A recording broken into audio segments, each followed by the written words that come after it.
lo decía en la oración, vamos a hablar del Dios Todopoderoso, ¿cierto?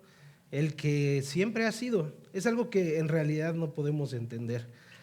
Él existía aún antes de que hubiera cualquier cosa que nosotros podamos imaginar.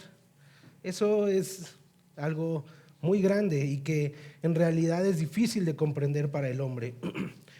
En algún punto de esa existencia, de ese ser que es nuestro Señor, Él decidió compartirse a sí mismo, decidió que quería ser conocido, decidió hacer algo que revelara quién era su gloria y que hubiera alguien que percibiera estas cosas. Entonces aclaramos que no era una necesidad, el Señor no necesita nada, pero era un deseo puro.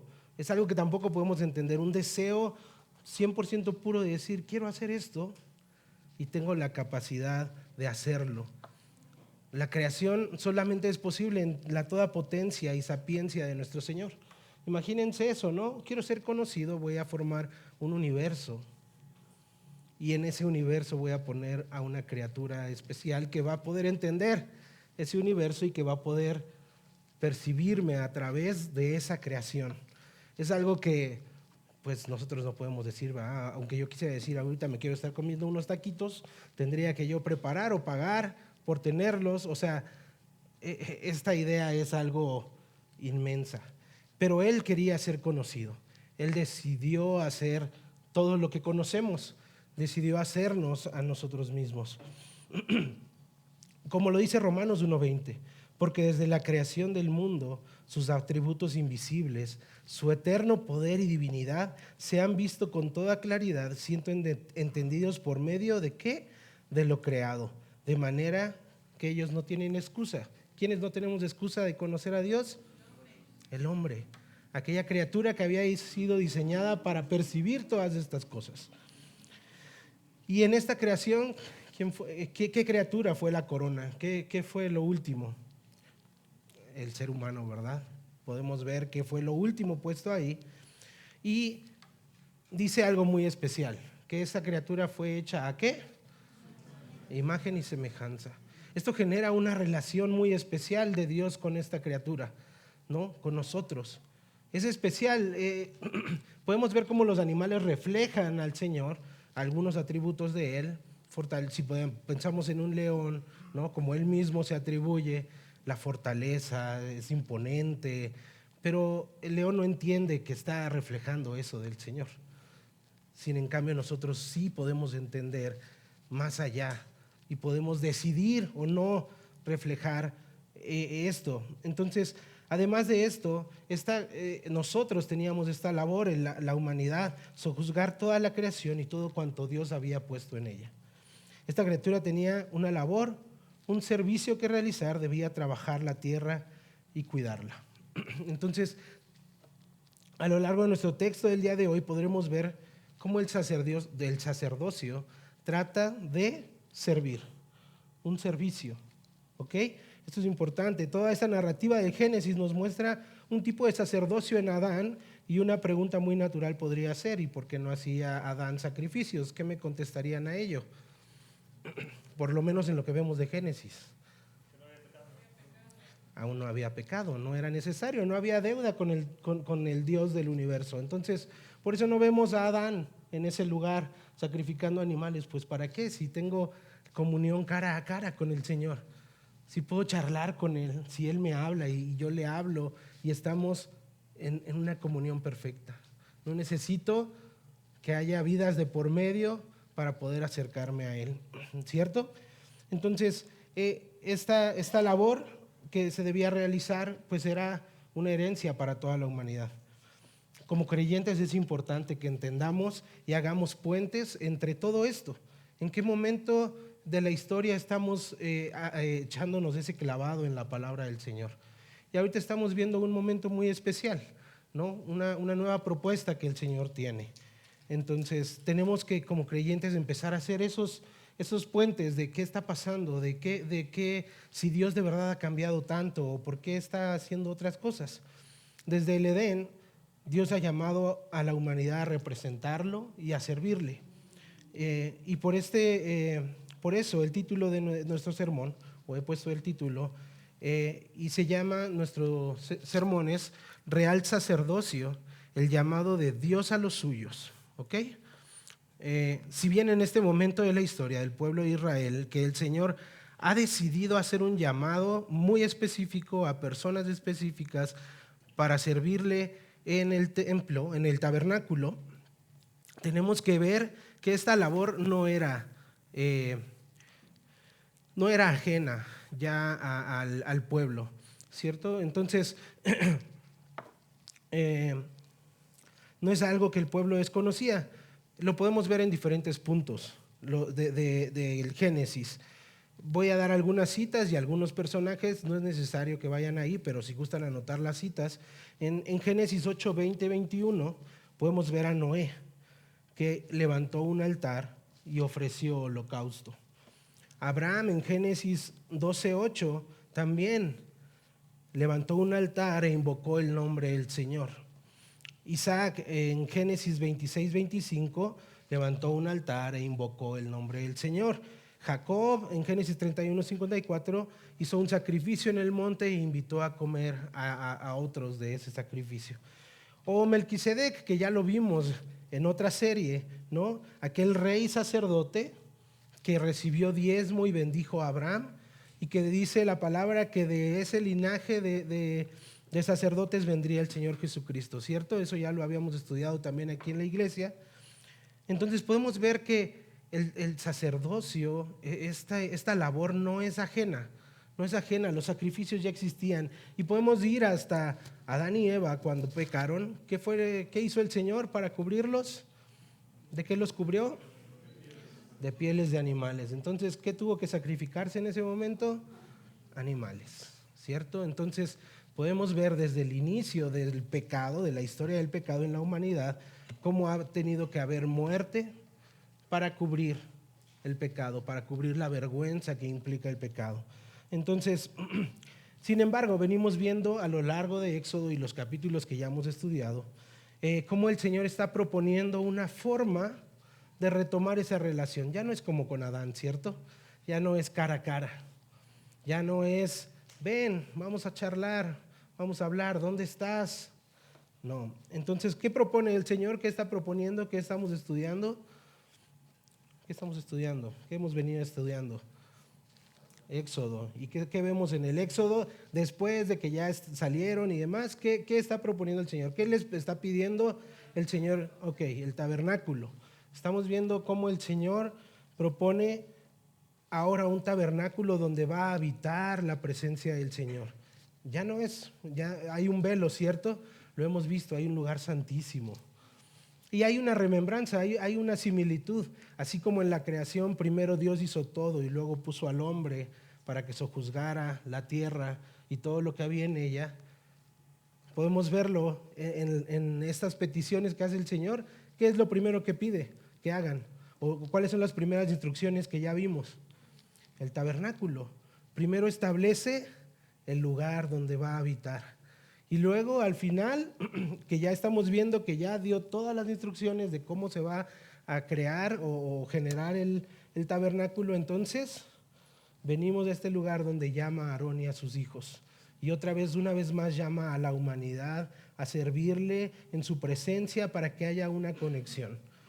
Ya lo dijimos, no como antes, pero el Señor tiene que hacer algo, ¿cierto? El Señor tiene y quiere darse a conocer. El plan no ha cambiado. El plan sigue siendo el mismo, que la humanidad le conozca, que la humanidad le reconozca. Entonces, tenemos que entender o tener conceptos muy claros como su presencia, la comunión y el servicio de su pueblo, que es algo que vamos a estar viendo. Y así llegamos a nuestro primer punto. Hablábamos de la elección de Aarón, y el primer punto de nuestro sermón es la soberana elección de Dios y sus términos, y van a estar desde Éxodo 28, versículos del 1 al 5. Vamos a leerlos. Dice: entonces harás que se acerque a ti de entre los israelitas tu hermano Aarón, y con él sus hijos, para que me sirvan como sacerdote. Aarón con Nadab, Abiú, Eleazar e Itamar, hijos de Aarón, harás vestiduras sagradas para tu hermano Aarón. para gloria y hermosura. Hablarás a todos los hábiles artífices, a quienes yo he llenado de espíritu y sabiduría, y ellos harán las vestiduras de Aarón para consagrarlo, a fin de que me sirva como sacerdote. Estas son las vestiduras que harán: un pectoral, un efod, un manto, una túnica tejida a cuadros, una tiara y un cinturón. Harán vestiduras sagradas para tu hermano Aarón y para sus hijos, a fin de que me sirvan como sacerdotes. Tomarán para ello el oro y la tela azul, púrpura y escarlata y el lino fino. En el primer versículo vemos esto, ¿no? La soberana elección de Dios. Ven que el Señor haya levantado una encuesta, una consulta, que le haya preguntado a Moisés: oye, ¿quién te gustaría que te ayude en esta labor? ¿Verdad que no? El Señor dice: Moisés, toma a Aarón de entre los israelitas y conságralo para que me sirva, ¿cierto? Junto con sus hijos. Punto, se acabó. No hay más explicación, no hay te gusta, no te gusta, no. El Señor ya ha dicho, es soberano y simplemente sigue dando las instrucciones de cómo está proponiendo que va a ser la comunión con Él, a través de Aarón y su familia. En el versículo 2 dice, lo primero, harás vestiduras sagradas para gloria y hermosura. Imagínate que hoy el pastor se te acerca y te dice: necesito que me ayudes en la oración la próxima semana y quiero que traigas vestiduras sagradas para gloria y hermosura. ¿Qué escogerías de tu closet?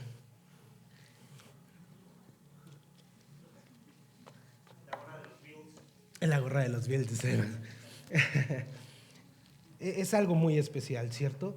¿No te parecen palabras muy intensas? Es un ropaje sagrado para gloria y hermosura. Estamos hablando de la misma gloria y hermosura impresa en la creación, la gloria de Dios, la hermosura de Dios. Entonces, Dios no es uno diferente. Tal vez en algún momento de toda esta exposición del tabernáculo y ahora lo pienses con los ropajes, digas: esto no es exagerado, no es mucho oro, ¿no? Podríamos decir como Judas, con eso podríamos vivir mucho tiempo. Sin embargo, el Señor dice: estoy haciendo mi casa, ¿dónde habitar? Y todo me pertenece, entonces, ¿cuánto es mucho?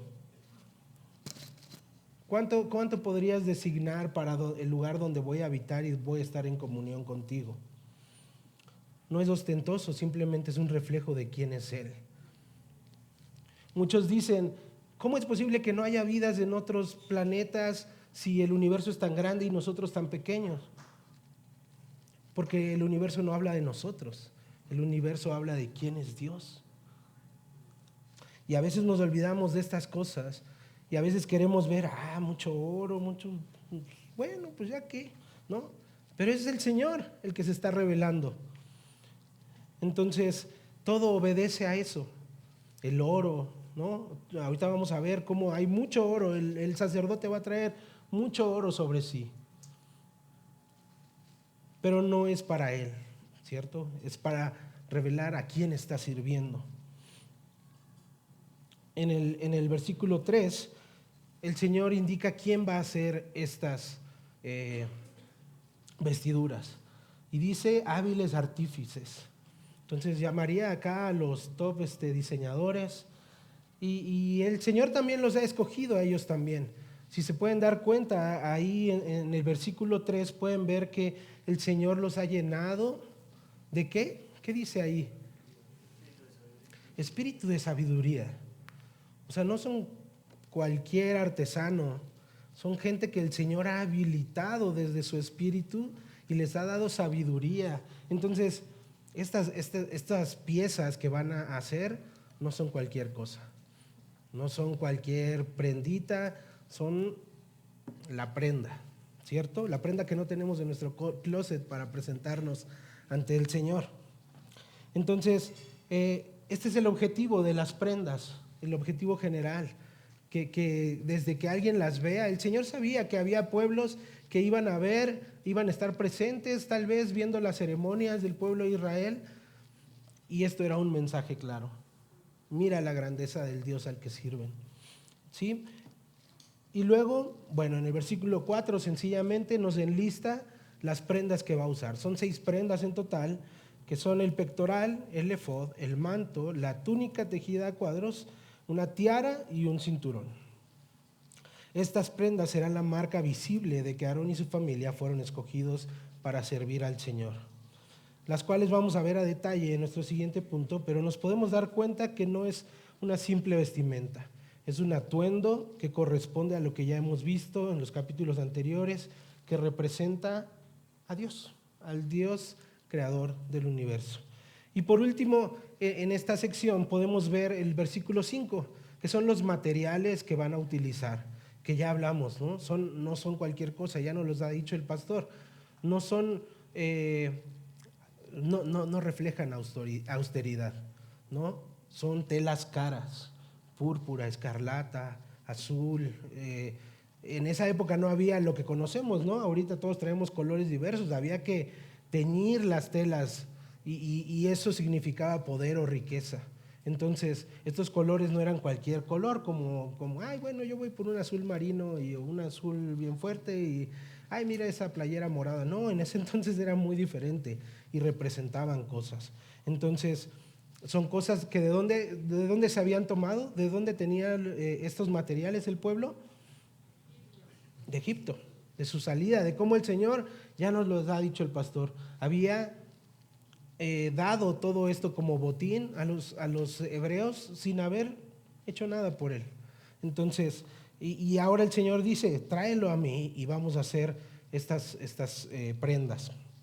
Entonces, todos estos materiales y la obra de los artífices debían mostrar la gloria y hermosura de aquel a quien servían y a quien servimos. Y vamos a nuestro punto número 2, la gloria y hermosura de aquel que servimos, es el título de esta parte.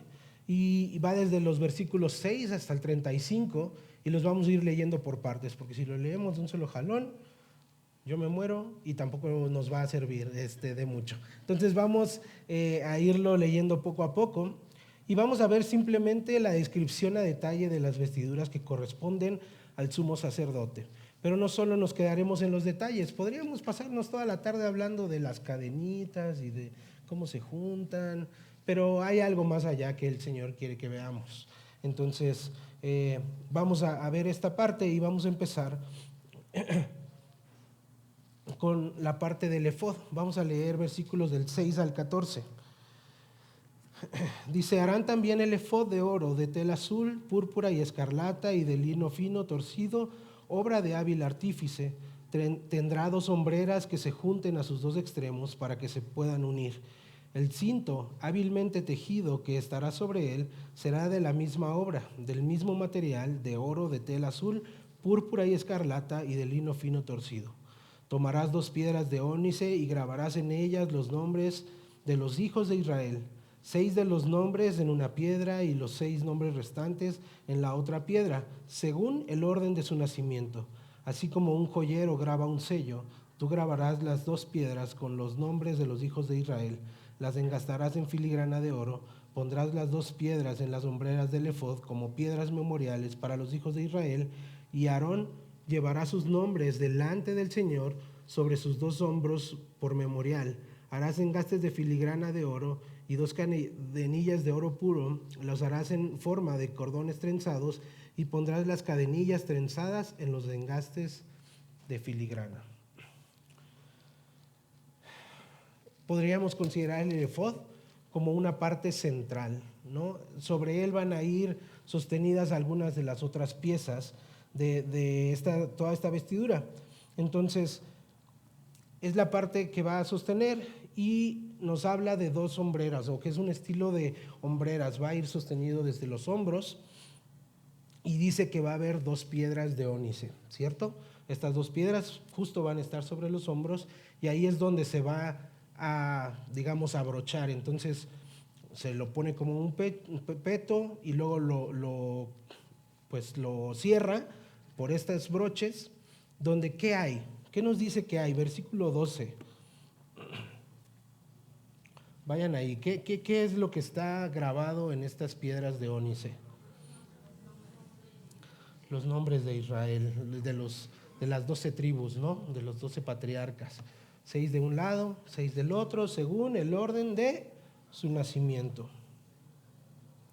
Entonces, y dice que son como piedras memoriales para los hijos de Israel. Y Aarón llevará sus nombres delante del Señor sobre sus 2 hombros por memorial. Podemos ver que la naturaleza del servicio del sacerdocio no es para sí mismo. Aarón no va a entrar delante de Dios para decir, soy el sumo sacerdote. No. ¿Por qué es importante que lleve el nombre de todo el pueblo o que vaya representado todo el pueblo?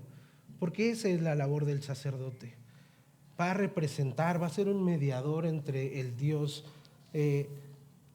entre Dios, su presencia y santidad, y el pueblo de Dios y su pecado. Vemos cómo el pueblo se atemorizó y le dijo a Moisés, ve tú, ¿no?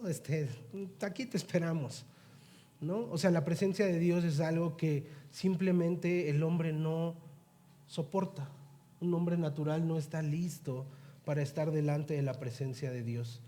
Y entonces Dios mismo dice, bueno, voy a dar la oportunidad de que haya uno de entre ustedes que pueda entrar delante de mí representando a todos los demás. No es como que el sumo sacerdote ya les decía, no diga, pues voy a entrar por mí y voy a hablar con Dios y vamos a charlar él y yo y vamos a ser grandes amigos. No, había una gran reverencia, había una evidencia de gracia y misericordia de Dios al proveer un tipo de reconexión momentánea para poder estar en la presencia de Dios, ¿cierto? Y no ser consumidos. Y así conocer su voluntad, restablecer en cierta forma y medida la comunión perdida en el Edén. Entonces, esto es lo que está proponiendo ahora el Señor, de cómo este sumo sacerdote va a entrar. Más adelante vamos a ver cómo debe prepararse incluso él para poder estar. Entonces, servir a Dios y al pueblo de esta forma no será fácil. Necesitará ser recordado de su labor, que la labor del sacerdote es vital, es de vital importancia para el pueblo. ¿Sí? Eso es importante. Entonces, ¿y dónde, si se dan cuenta, hay algo especial? Sobre los hombros. ¿Qué te pone sobre los hombros? Algo pesado, ¿cierto? O sea, suele ser, cuando usas los hombros, suele ser algo así, échamelo aquí al hombro, ¿no? Algo pesado. Hay una cierta carga en esta labor del sacerdote. O sea, va a ser algo difícil y a veces cuando algo es difícil necesitas recordarte de por qué lo estás haciendo, ¿no? Y aquí en sus hombros está llevando al pueblo delante de él y él puede voltear y decir, esto no es por mí. Aquí está el pueblo representado y el pueblo necesita ser representado delante de Dios. Entonces, ese recordatorio va a ayudar a que también el sumo sacerdote pueda, pues, respirar y decir, vamos adelante. Dios quiere que su pueblo esté ante su presencia y por el momento solo puede ser de esta forma representativa por medio de Aarón. Entonces, podemos ver esta parte. Vamos al pectoral del juicio. Vamos a leer versículos del 15 al 30.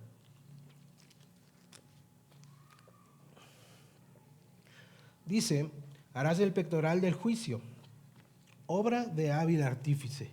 Lo harás como la obra del efod, de oro, de tela azul, púrpura y escarlata y de lino fino torcido lo harás. Será cuadrado y doble, de 1 palmo de largo y 1 palmo de ancho. Montarás en él 4 hileras de piedra. La primera hilera será una hilera de un rubí, un topacio y una esmeralda.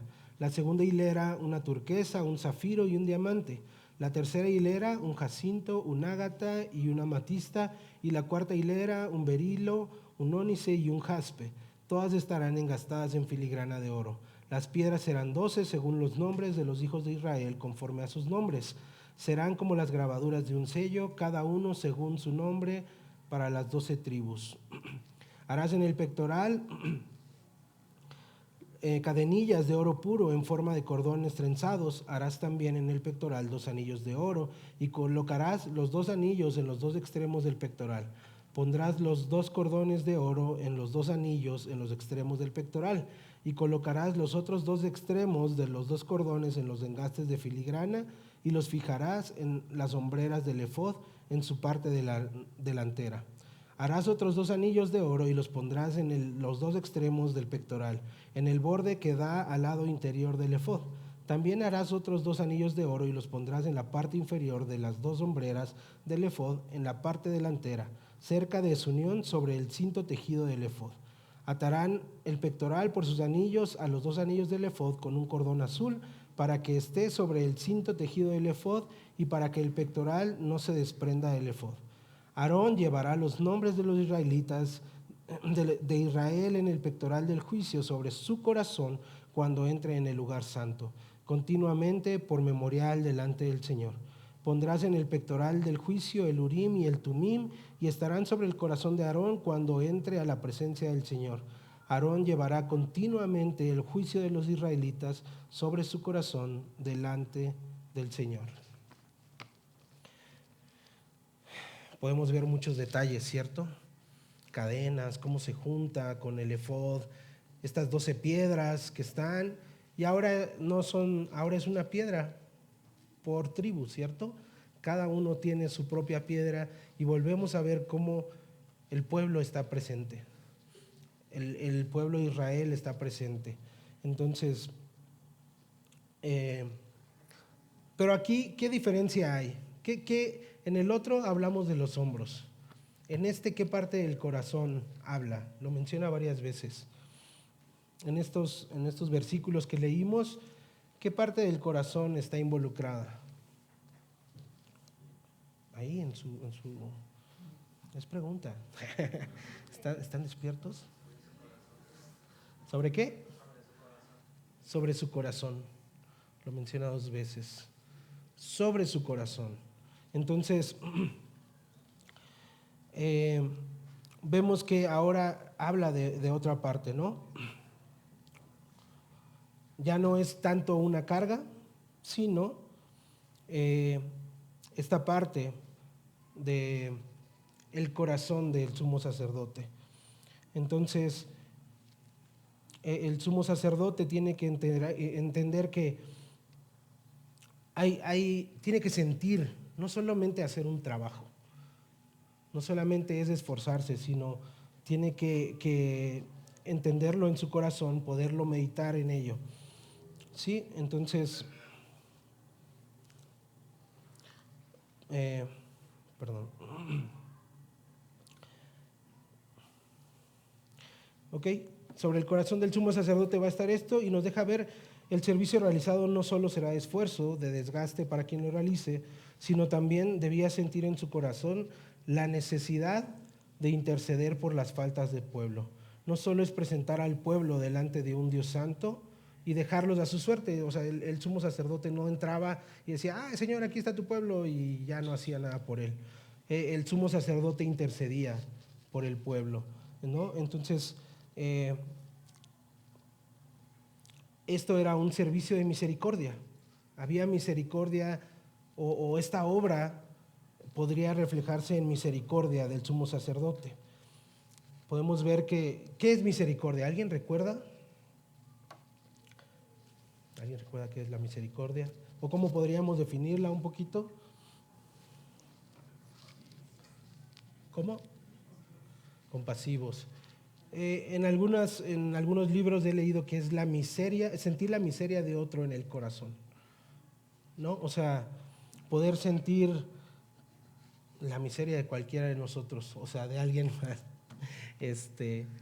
como suya, poder sentir eso. Y ahí está el sacerdote, sabiendo que hay miseria en el corazón del pueblo. ¿Por qué? Porque está manchado por pecado, ¿cierto? Entonces, esta labor que está realizando el sumo sacerdote es en ese sentir, que sabe que hay juicio sobre ellos. Y vamos a ver una parte muy interesante que no sé si se dieron cuenta o alguna vez lo habían estudiado, y son unas pequeñas piedras que van metidas en el pectoral. Y estas están en el versículo 30, dice, pondrás en el pectoral del juicio el Urim y el Tumim. ¿Y eso con qué se come o qué? Sabemos que Urim significa luces y Tumim puede referirse a verdad o perfección. ¿Alguien había escuchado de esto? Yo tampoco. Y la verdad es que no podemos ahondar mucho en esto. La Biblia no habla mucho de ello, pero eran dos elementos. Muchos hablan que eran dos piedras, así como había piedras afuera, eran otras dos piedras que se insertaban. Y recordemos que la Biblia como la tenemos no está ni cerca de tenerse. Apenas están entregándole los mandamientos, cómo debían vivir, ¿cierto? No hay un Cristo revelado. Entonces, la historia y lo que el Señor había revelado de sí mismo, digo, está la creación, ¿verdad? Ahí podemos, pero en cuanto a ley, en cuanto a cosas, todavía no, o sea, todavía ellos estaban así como bebés, ¿no? Pasitos de bebé, todavía estaban en este sentido. Entonces, ¿qué eran el Urim y el Tumim? Podríamos resumirlo como que eran dos artefactos por los cuales que tenían una función muy específica y eran herramientas para discernir la voluntad de Dios en ciertas circunstancias relevantes para el pueblo. Punto y se acabó. Simplemente les ayudaba. Si ustedes se meten a YouTube y leen cosas, van a encontrar cosas muy raras que por favor no vayan ahí. Desde cómo funcionaban, o sea, teorías. Simplemente tenemos que entender que era un par de objetos que el Señor utilizaba para que él y el sumo sacerdote o el sumo sacerdote pudiera conocer la voluntad de Dios mientras estaba en ese lugar. Entonces, no hay mucho más que ahondar, pero es importante. ¿Por qué? Porque habla de la voluntad del Señor, conocer la voluntad del Señor. Y ahora nosotros conocemos la voluntad del Señor, ¿no? Que conozcamos a Cristo. Esa es su voluntad, que lo veamos como nuestro Señor. Entonces, ¿necesitamos un Urim y un Tumim? Pues claro que no. Pero en ese momento era necesario, y fue necesario y fue de beneficio para el pueblo. Entonces, ahora en el versículo 30b, en la segunda parte, podemos leer que dice, Aarón llevará continuamente el juicio de los israelitas sobre su corazón delante del Señor. El sumo sacerdote sentía y entendía en su corazón que el juicio de Dios estaba sobre su pueblo por sus pecados. Al entender esto, el servicio del sumo sacerdote debía ser, ¿qué? Ya lo dijimos, la intercesión. Interceder por los pecados del pueblo para que a través de las ofrendas las faltas del pueblo fueran cubiertas, ¿cierto? A esto entraba el sacerdote, ¿no? A ofrecer sacrificio por los pecados del pueblo. Entonces, esta era su labor. Debía interceder por ellos. Esto no era nuevo para ellos, ya lo vimos, en el Edén hubo sacrificio, ha habido sacrificios antes, y en esta nueva propuesta el sumo sacerdote sería quien tendría esa labor, la labor de estar en ese lugar santísimo delante del Señor, presentando ¿qué? Pues todos los pecados del pueblo, entrando a saber la voluntad del Señor para sus vidas. Entonces, eso es lo que debemos llevarnos, ¿no? Debemos conocer la voluntad de nuestro Señor, y debemos incluso ser intercesores aún de nuestros hermanos. Ahora te pregunto, ¿no? En estas dos cosas que hemos visto, ¿no? ¿Cómo cargas tú las cargas de tus hermanos? ¿Cómo llevas tú a tus hermanos, a tu iglesia delante del Señor? ¿Cómo cumplimos en cierta manera esta labor sacerdotal en nuestra iglesia? ¿Cómo nos duele en nuestro corazón ver el pecado de nuestros hermanos e intercedemos por ellos? ¿Cierto? Tenemos que crecer en ello. No es fácil hablar y decirle, hey hermano, estás en pecado. ¿verdad? Siempre es bien complicado, y así como el sumo sacerdote tenía que prepararse, pues también nosotros tenemos que prepararnos para llevar a cabo esa labor. No es de que, ay, sí, pues se me ocurrió decirte que estás en pecado, ¿no? Pues no, es una labor y hay que estar listos para ello. Ahora vamos a una parte también que es muy interesante, que es el manto. Vamos a leer del 31 al 35, versículos del 31 al 35. Dice: harás asimismo el manto del efod, todo de tela azul. Habrá una abertura en el medio de su parte superior. Alrededor de la abertura habrá una orla tejida como la abertura de una cota de malla para que no se rompa. En su borde inferior harás granadas de tela azul, púrpura y escarlata alrededor en todo su borde, y entre ellas también alrededor campanillas de oro. Una campanilla de oro y una granada, otra campanilla de oro y otra granada, y así alrededor de todo el borde del manto.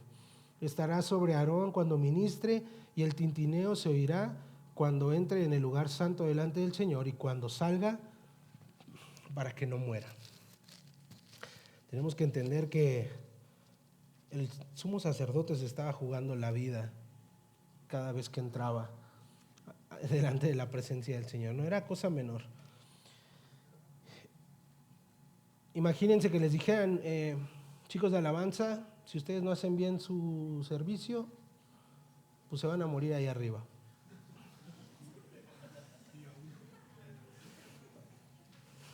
Día uno, amigo, día uno. O pastor, ¿sabe qué? Pues si se equivoca en el sermón, Mao, si te equivocas en el sermón, pelas. Y podemos ver que en el manto, ¿no? Parecía una prenda muy sencilla, un pedazo de tela azul que cubría prácticamente hasta los tobillos, pero hay unos detalles, ¿verdad? Que dice que tienen el borde hasta abajo. ¿Cuáles son esos detalles? Campanillas y granadas, ¿cierto? Ahí dice una campanilla, una granada, una campanilla, una granada, una campanilla, una granada, hasta que se pues llene todo el borde. Pero dice que tenía que tintinear cuando entraba y cuando salía. ¿Para qué? Para que no muriera el sumo sacerdote. Entonces, podemos ver que es algo importante, pero tampoco tenemos mucha explicación de por qué tenía que tintinear. Así es el Señor. Haz las cosas, por favor. Estoy buscando tu bien, no te cuesta nada. Entonces, eso tenía que estar ahí. Si ustedes leen un poco dentro de la tradición judía y de cómo veían ellos esto un poco, el tintineo, tenemos que entender, por eso importante, si el sumo sacerdote no se preparaba bien, podía morir ahí adentro. ¿Y quién más estaba ahí? Nadie. Entonces, el sonido de las campanillas ayudaban a que el pueblo supiera que el sumo sacerdote estaba ministrando y estaba vivo, ¿cierto? Ahí estaba, ahí seguía, se sigue moviendo. Entonces, también hay algunos estudios o creencias de que incluso al sumo sacerdote se le ataba una cuerda. ¿Por qué? Porque si se moría, ¿quién iba a entrar a sacarlo? No podían, ¿no?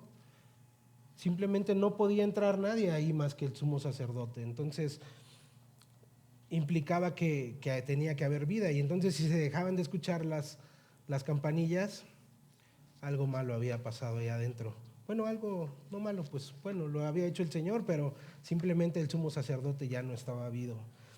Y es difícil empatar estas cosas, pero podríamos llegar a una conclusión parecida a esta. Cuando un creyente es acepto delante de Dios, esto significa vida. Y esa vida debe significar cumplir con nuestro servicio sacerdotal.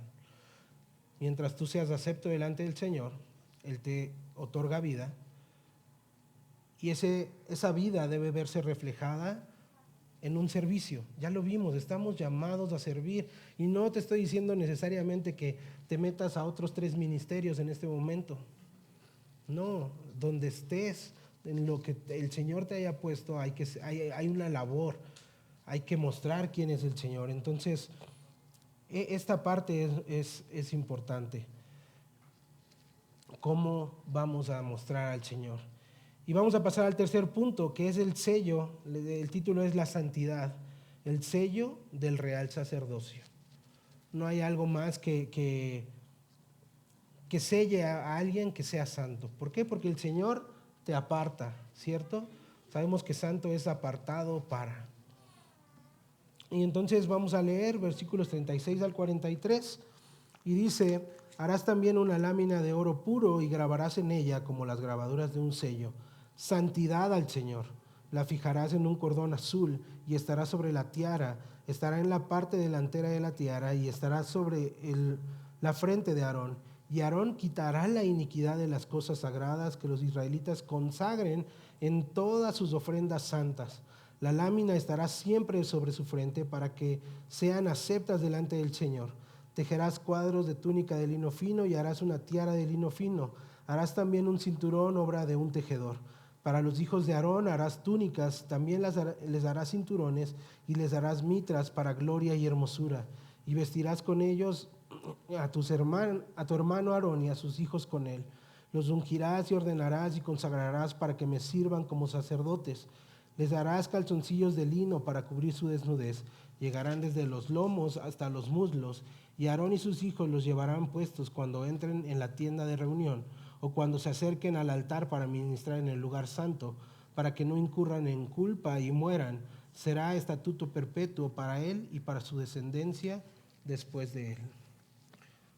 Vemos que tan solo que mostraran su desnudez podía volver a ser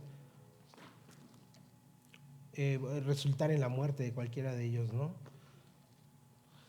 Tenían que traer unos, pues digamos, shorts, pantaloncillos especiales. Lo hemos visto desde el inicio en el Edén. La desnudez junto con el pecado no es algo bueno, trae vergüenza. Entonces podemos ver desde ahí algunos detalles de la santidad de Dios. Y por eso podemos ver que la santidad es ese sello de aquellos que van a servir, que son parte del real sacerdocio. Y la parte más ilustrativa de esto es la lámina de oro, ¿verdad? ¿Qué tiene grabado? ¿Cuál es la leyenda que dice? Santidad al Señor, dice. Y estará sobre la frente de Aarón y quitará la iniquidad de las cosas sagradas.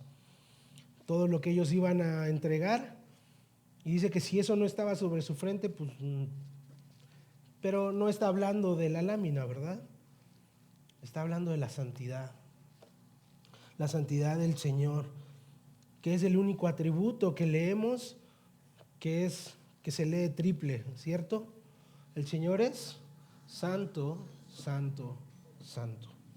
Lo podemos ver en Isaías 6:3, Apocalipsis 4:8, que es la alabanza de los ángeles. Santo, santo, santo. Qué terror conocer a un Dios todopoderoso sin que sea santo, sin que sea apartado de lo malo. Sin embargo, Él lo creó y ¿qué dijo? Todo es bueno. Todo lo que el Señor hizo es bueno. ¿Y eso viene de dónde? De su santidad. Eso proviene de su santidad. Y también el Señor nos dice, sean santos, porque yo soy santo. En el versículo 41b dice, los ungirás, ordenarás y consagrarás para que me sirvan como sacerdotes. Esta era la propuesta de Dios, que un grupo, una familia, sirviera en ese lugar santísimo. Sin embargo, ¿qué vemos cuando viene nuestro Señor Jesucristo? ¿Contra quién traía una guerra plena, cantada y demás? ¿Contra quiénes era? ¿A quiénes eran los que confrontaba en público? A estos, a los sacerdotes. Lo vemos comiendo con recaudadores de impuestos, lo vemos comiendo con lo que el pueblo judío desechaba. ¿Y con quién siempre se agarraba? Con los sumos sacerdotes, con los sacerdotes que se le cruzaban. Entonces, estos ungidos, ordenados y consagrados para su servicio fueron aquellos que no le reconocieron. No estaban cumpliendo su labor de interceder por el pueblo. Dice que ponían sobre el pueblo cargas que no podían y no que llevaban. Y vemos que para ellos debía ser una carga su labor. Entonces es aquí donde es necesario el Señor Jesucristo. Otra vez el hombre falla en esa encomienda que el Señor les ha dado. Y donde Cristo toma coherencia como sumo sacerdote, ¿cierto? Y podemos ver Hebreos 10, vayan ahí si quieren para seguir la lectura, Hebreos 10, versículos del 11 al 25. Les recomiendo que lean Hebreos, ahora que estamos entendiendo todas estas cosas del antiguo pacto, del Éxodo, de Génesis. Toma mucho más fuerza cómo los apóstoles llegaron a estas conclusiones. ¿Sí? Vamos a leer otra vez Hebreos 10, versículos 11 al 25. Y quiero que vayan analizando cada parte con lo que acabamos de ver. Dice, ciertamente todo sacerdote está de pie día tras día, ministrando y ofreciendo muchas veces los mismos sacrificios que no pueden quitar los pecados. Pero Cristo, habiendo ofrecido un solo sacrificio por los pecadores para siempre, se sentó a la diestra de Dios, esperando de ahí en adelante hasta que sus enemigos sean puestos por estrado de sus pies. Porque por una ofrenda Él ha hecho perfectos para siempre a los que son, ¿qué? Santificados. También el Espíritu Santo nos da testimonio, porque después de haber dicho, este es el pacto que haré con ellos, después de aquellos días, dice el Señor, pondré mis leyes en su corazón y en su mente las escribiré. Y añade, y nunca más me acordaré de sus pecados e iniquidades. Ahora bien, donde hay perdón de estas cosas, ya no hay ofrenda por el pecado. Entonces, hermanos, puesto que tenemos confianza para entrar al lugar santísimo por la sangre de Jesús, por un camino nuevo y vivo que Él inauguró para nosotros por medio del velo, es decir, su carne, y puesto que tenemos un gran sacerdote sobre la casa de Dios, acerquémonos con corazón sincero, en plena certidumbre de fe, teniendo nuestro corazón purificado de mala conciencia y nuestro cuerpo lavado con agua pura. Mantengámonos firmes en la profesión de nuestra esperanza sin vacilar, porque fiel es aquel que prometió. Consideremos cómo estimularnos unos a otros al amor y a las buenas obras, no dejando de congregarnos como algunos tienen por costumbre, sino exhortándonos unos a otros, y mucho más al ver que el día se acerca. Ahora ya no hay sombras en el sumo sacerdocio.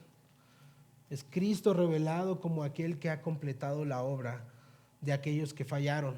Aquella propuesta de comunión del Señor que falló, que ya no era más necesaria después de Cristo, ahora el Señor nos ha acercado y nos dice que entremos, ¿qué?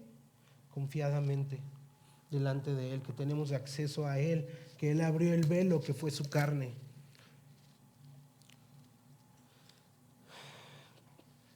Y aquí podemos ver la forma que adopta nuestro sacerdocio, porque no sé si tú quieras seguir en los sacrificios, no sé si quieras que pongamos un altar aquí y le demos a eso ya no es necesario. Pero sí hay que ver que hay una labor que seguir haciendo. Primero nos expresa la obra de Cristo, quién es, que se dio a sí mismo, que nos ha hecho santos, que nos ha santificado, ¿cierto? Nos ha puesto ese sello del Espíritu que da testimonio. Dice que nunca más se acordará de nuestros pecados. Y así como Adán, antes de Génesis 3, no necesitaba ofrecer sacrificios, dice que donde hay perdón de pecados ya no es más necesario los sacrificios. Entonces nos ha quitado un montón de la carga que tenía el pueblo por hacer. Pero ahora tenemos pues que seguir la labor, porque seguimos representando el reino de Dios en esta tierra, en este mundo que está caído. Seguimos siendo esos representantes. Volvemos a decir, el plan no ha cambiado. El Señor quiere ser conocido a través de su iglesia. En el último sermón de la serie, el pastor nos preguntaba, cuando nos reunimos como iglesia, ¿podemos o transmitimos la santidad de aquel Dios al que estamos sirviendo? ¿Transmitimos la gloria que Él tiene cuando estamos aquí reunidos? Y es algo que debemos seguir considerando. ¿Cómo es que nos vemos? Podemos ver en la última parte de este versículo de Hebreos que debemos mantenernos firmes en la profesión de nuestra esperanza sin vacilar. Primero porque fiel es aquel que prometió. Pero después nos dice cosas que tenemos por hacer. Consideremos cómo estimularnos. Iglesia, ¿cómo nos estimulamos? Y aquí siempre a veces vamos debemos exhortarnos, pero aquí primero dice que nos estimulemos al amor y las buenas obras. Entonces, antes de llegar a la exhortación, ¿cómo entre nosotros nos estamos estimulando a amar mejor, a realizar las buenas obras? ¿Qué dice la palabra? Que el Señor ya preparó de antemano para cada uno de nosotros. Ni siquiera es que tengamos que sentarnos a pensar, ¿cuál es la buena obra? El Señor ya las ha preparado para nosotros. Pero ¿cómo nos estimulamos como iglesia? ¿Cómo nos llevamos a ese lugar? ¿No? Y dice, no dejando de congregarnos. Pero quiero preguntarte, ¿cómo piensas que es congregarte? Si piensas que es venirte a sentar cada domingo a escuchar un sermón, pues eso no es congregarse necesariamente. Es parte de congregarse. Es parte de ser familia con la iglesia. Entonces, ¿cómo es que vamos a considerar todas estas cosas? Dice, y también exhortándonos unos a otros, y mucho más al ver que el día se acerca. Todos queremos ver ese día, ¿no? ¿O no? ¿Les gustaría ser la generación que no duerma, como dice la Biblia? Sería interesantísimo, ¿cierto? Entonces ese día se acerca, hermanos, y tenemos que hacer estas cosas. Tenemos que reflejar a nuestro Dios por estas obras, estimulándonos unos a otros, congregándonos, exhortándonos. Es la forma que ahora el Señor propone para nuestro sacerdocio, para que demostremos qué tipo de pueblo somos ahora. Por medio del sacrificio de Cristo, nosotros ahora tenemos acceso a la presencia de Dios, comunión con Él y nuestro servicio como real sacerdocio que Él escogió para que le sirvamos. Todo ello se vuelve nuestra certeza para la eternidad, hermanos. Todo es cierto. El Señor ha pagado por ello, ¿cierto? Entonces demos y reflejemos esa gloria y hermosura de aquel a quien servimos y quien nos ha creado. Amén. Oremos. Padre, Señor, gracias porque nos permites acercarnos otra vez confiadamente, como lo dice el texto, Señor, delante de ti, y no hay que ofrecer más sacrificios porque Cristo ha sido suficiente, porque Él lo ha pagado todo, porque no hay nada más que podamos ofrecer más que nuestras vidas rendidas a ti, Señor. Queremos entregar también nuestro pecado, Señor, porque sabemos que sigue estando en nosotros. No nos gobierna más, Señor, pero nos impide servirte de la manera en que tú has propuesto. Señor, ayúdanos. Que tu Espíritu siga habilitando a cada uno de nosotros, Señor, para poder llevar a cabo la obra y la labor y el servicio que tenemos como siervos tuyos, sacerdotes tuyos, embajadores tuyos en este mundo, Señor. Sabemos que no es algo fácil, sabemos que matar la carne en todo este proceso no es sencillo, Señor, pero permítenos considerarte como algo mejor, como nuestro mejor tesoro en los cielos, Señor. Gracias porque tú te has revelado, gracias porque ya no necesitamos estos artefactos para conocer tu voluntad, porque la has revelado plenamente a través de tu Hijo, Señor. Gracias por ese momento y ayúdanos a seguir sirviéndote de una mejor forma. Oramos en el nombre de Cristo Jesús. Amén.